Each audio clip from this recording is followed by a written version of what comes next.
Let's talk about the war that Israel is waging in Gaza. You are trying to force a vote in Congress that would direct the U.S. State Department to look into whether Israel is using U.S. equipment or assistance to violate human rights standards in Gaza. The spokesman for the National Security Council, John Kirby, responded to your plan saying, quote, "We do not believe that this resolution is the right vehicle to address these issues, and we don't think now is the right time. The Israelis have indicated they are preparing to transition their operations to a much lower intensity, and we believe that that transition will be helpful both in terms of reducing civilian casualties as well as increasing humanitarian assistance," unquote. What do you say to that? I strongly disagree.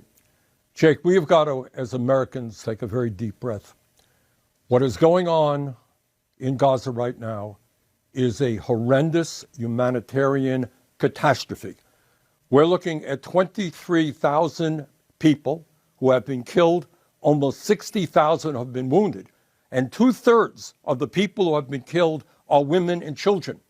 You're looking at 70% of the housing units in Gaza that have been destroyed. Jake, if I use the word Dresden, Germany to you, you think about the horrific destruction during World War II of that city.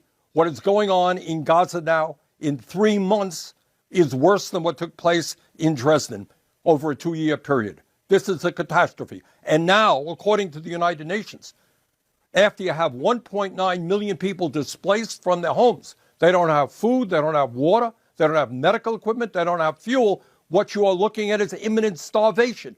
Children are starving to death.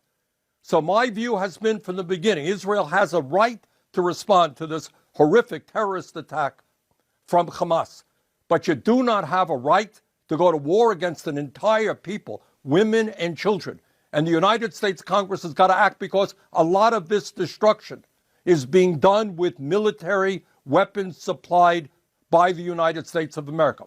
And what the resolution that I'm introducing is about, it's consistent with the Foreign Assistance Act. It says that if American military assistance is given to any country, Saudi Arabia, Israel, any other country, it has got to be used consistent with human rights, international human rights standards, and American law.